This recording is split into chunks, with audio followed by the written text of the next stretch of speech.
Do you remember when the Texans, when they ended the season, the only receivers that they had that were actually going to be on the team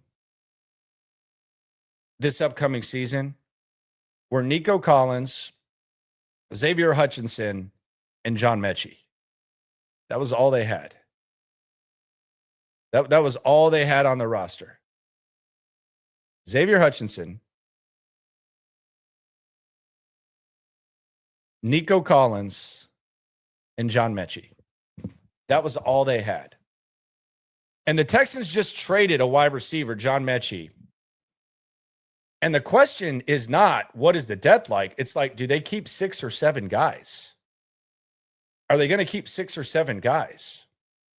And I think the most impressive thing about what they've done with the wide receiver position in a very short time is, and this is always how I rate and grade a healthy organization, especially the one that I cover on a daily basis and that I've covered for 10 plus years, like I have the Texans, is, do they do it in multiple ways? In other words, there's some organizations that are good at, let's say, drafting. Rick Smith was good at drafting in the first round. Not so good after that. There was exceptions, but for the most part, it was kind of imbalanced. Had some good free agent hits and had some massive free agent misses.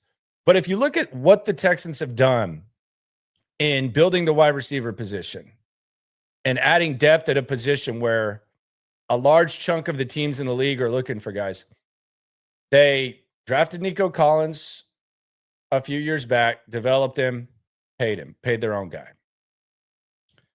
They saw someone who was going to get it released in Jacksonville, and they brought him to town. Captain Kirk has arrived. I repeat, Captain Kirk has arrived. They got Christian Kirk, and they brought him in. He appears to be clearly wide receiver 2.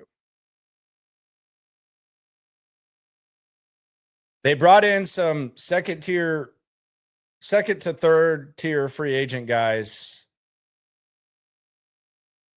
to add to the mix in Braxton Berrios and Justin Watson.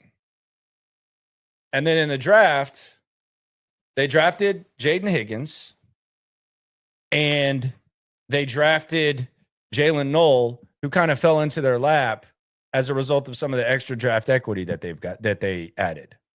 And oh, by the way, perhaps the most impressive development, just based on what we've seen in camp, we don't know if this is going to translate to the field, is one of those guys that you didn't feel awesome about last year after the season. Well, I'll be damned, players can get better. Might not happen on the offensive line here, but I'll be damned, players can get better. And Xavier Hutchinson right now in camp has been wide receiver 3, and he looks fantastic.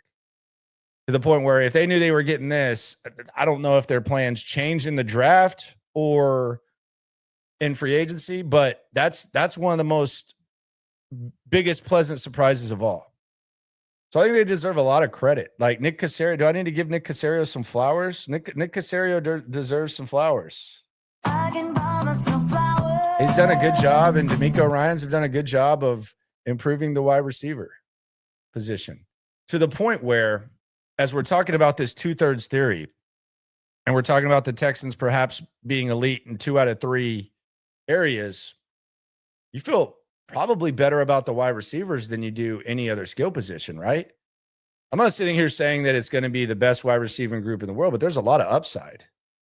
Like there's a hell of a lot of upside with this wide receiver group. There's some youth. There's guys where the arrow's pointing up. There's guys that do different things. There's a big mix. And now you feel better about the wide receivers than you do the backs because you don't know what's going to happen with Joe Mixon. You don't know how Nick Chubb's going to look in an actual game. You don't know how he's going to hold up. You don't know what to expect from Dameon Pierce. Woody Marks is a young player. Looks like receiving is probably his strength, although I would like to see him get to run a little bit. And Dare Ogunbowale just kind of hung around because of what he's done and because of how poor they've managed running backs. So you feel better about the wide receivers than the backs. Then the tight ends, okay, Dalton Schultz coming off one of the more disappointing seasons of his career, and then you have Cade Stover, and then after that, Brevin Jordan's down, and you're just trying to find playable guys after that. They've made the wide receiver group and maybe this isn't a good thing depending on how you look at it. I think it's impressive in that area. Maybe it speaks to the other skill positions, but I think you would feel good about these receivers no matter what. They've made it the strength of the skill position until further notice with Joe Mixon, and we're all on standby when it comes to that.